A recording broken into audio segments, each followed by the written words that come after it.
Halo guys, kembali lagi di channel Brilliant sih. Kali ini gua mau share tentang jurnal investasi saham di saham PALM ya, PT Provident Investasi Bersama. Jadi profilnya dia ini adalah perusahaan investasi gitulah ya. Ya investasi ke perusahaan tertutup, ada juga ke perusahaan terbuka ya. Dan kalau kalian lihat webnya nanti bisa dicek sendiri. Apa namanya?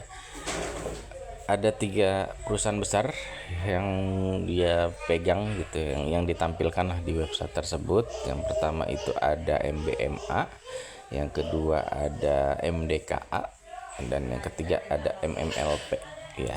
Nanti dicek lagi ya kalau nggak salah seperti itu.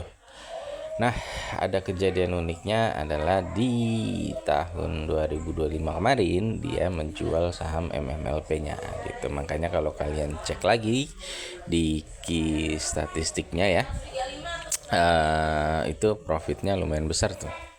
Itu bahkan all time high gitu ya. Nanti kalian cek lagi aja di key statistiknya di aplikasi Stockbit. Nah, oke, lanjut. Disclaimer, ini bukan rekomendasi ya, bukan rekomendasi jual atau beli saham Palm ya tentunya, dan ini hanya hasil analisa saya pribadi gitu ya. Tetap lakukan research sendiri biar lebih enak. Convictionnya yang pertama yang ya cuma satu sih. Jadi kejadian tahun 2021 bisa terulang di tahun 2026 ini. Apa itu kejadian 2021? Dia itu bagi dividen besar lah gitu. Nah, jika menggunakan data free cash flow itu bisa dapat lebih dari 20%.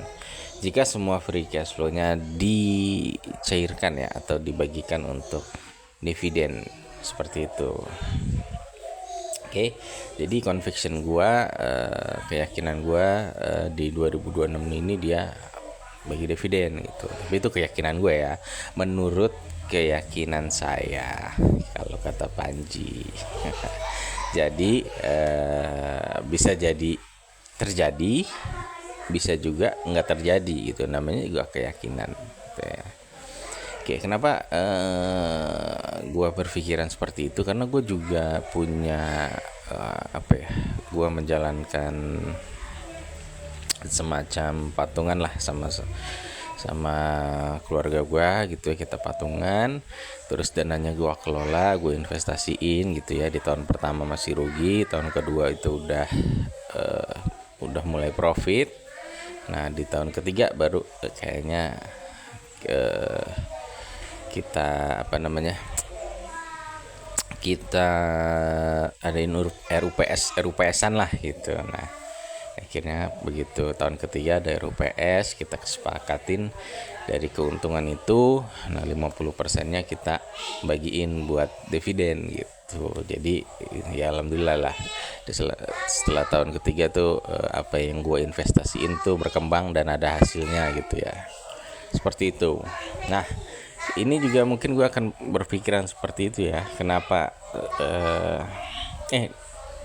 oke, sorry, di tahun keempat, di tahun ini gue pun akhirnya mengadakan RUPS yang kedua ya gitu. Nah, dan keputusannya tetap sama seperti tahun lalu, kita bagikan 50% lagi dari hasil keuntungan. Dan akhirnya untuk mengalokasikan 50% itu, nah itu ada saham yang harus kita jual gitu. Nah, mungkin sama kejadiannya seperti di Palm, dia kenapa jual MMLP. Nah, mungkin ya memang udah saatnya taking profit satu. Yang kedua mungkin kan ada desakan dari investor kapan nih bagi dividen lagi. Mungkin ya itu logika dasar gue seperti itu gitu. Jadi kenapa dia jual saham MMLP, akhirnya dapat uang. Nah, mungkin akan digunakan untuk membagikan dividen. Itu salah satunya ya. Di luar dia harusnya masukin lagi ke beli saham-saham lagi yang lebih menarik gitu, atau investasi lagi di perusahaan-perusahaan yang oke. Seperti itu keyakinan gue. Menurut keyakinan saya dia akan bagi dividen di tahun 2026. Semoga terjadi. gitu. Next, what went well, ini apa sih yang bagus gitu ya, kejadian apa yang bisa mendukung conviction kita gitu. Nah, di sini net income-nya all time high, dan lalu yang kedua cash-nya itu kuat, lalu yang ketiga free cash flow-nya itu kalau ada 1,4 ya dibandingkan market cap itu sekitar 6T, berarti ada 24% gitu kalau mau dibagiin semua. Itu market cap bisa berubah-ubah ya. Kayak terakhir gue lupa di angka berapa dengan angka 6T itu ya. Kalau nggak salah masih di bawah 400-an gitu. Seperti itu. What didn't go well ya belum ada sih gitu. Yang ya berita-berita yang kurang baiknya gue belum temuin ya gitu. Action. Sebenarnya ini udah bukan akumulasi ya. Jadi karena sebelumnya gue ada barang itu di bawah 400. Nah, kemarin sempat naik 400 lebih. Ya itu karena butuh jadi jual dulu gitu. Jadi sebenarnya ini actionnya gue mau buy lagi kalau harganya turun di bawah 400 lagi gitu ya. Sekarang itu harganya 400-an lah, 400 kecil gitu ya, seperti itu. Jadi itu action yang akan gue lakukan di saham Palm ya. Jadi gue akan mau kemungkinan gue baru mau buy lagi kalau udah di bawah 400 lah gitu, kalau masih ada saldonya gitu. Next, target price. Nah, ini gue belum tahu ya, target price-nya sebenarnya ya kadang gue menentukan kapan dijual itu saat sudah menyentuh harga tertentu atau sudah menyentuh momen tertentu gitu. Oke, jadi kalau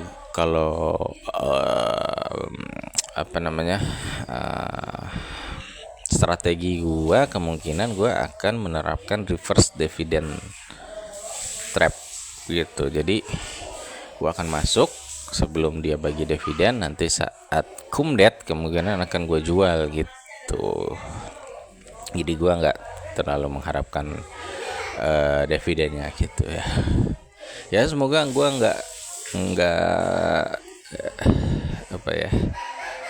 nggak lupa untuk jual gitu di hari cum det gitu, karena kalau udah kelupaan begitu exit biasanya kalau dividennya besar ya exitnya juga lumayan turunnya, seperti itu.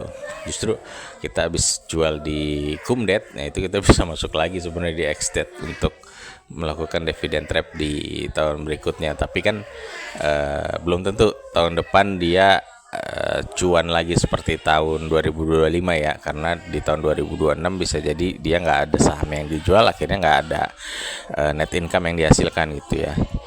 Karena kalau di perusahaan investasi itu dia baru dapat pendapatannya itu ya hasil jual sahamnya gitu, jual saham di perusahaan-perusahaan yang dia beli sebelumnya kayak gitu. Jadi target price-nya mungkin gua belum nentuin ya. Jadi nunggu hasil public expose sebenarnya. Jadi kalau public expose-nya nanti muncul dan dia menyatakan untuk bagi dividen di tanggal sekian, nah mungkin gua akan target price-nya bukan target angka harga saham tapi target tanggal jualnya gitu. Oke, mungkin itu aja jurnal investasi gue di saham PALM ya. Semoga ini tidak dijadikan acuan buta untuk langsung jual atau beli sahamnya ya. Jadi silakan dianalisa kembali, dan ini juga bukan rekomendasi ya. Jadi ini gue cuma sekedar sharing sebenarnya. Jadi kalau kalian mau beli saham coba dibikin jurnalnya gitu ya. Nanti kalau kalau ada update di saham Palm mungkin gue akan bikin videonya lagi gitu ya. Oke, itu aja. Semoga bermanfaat. Thank you.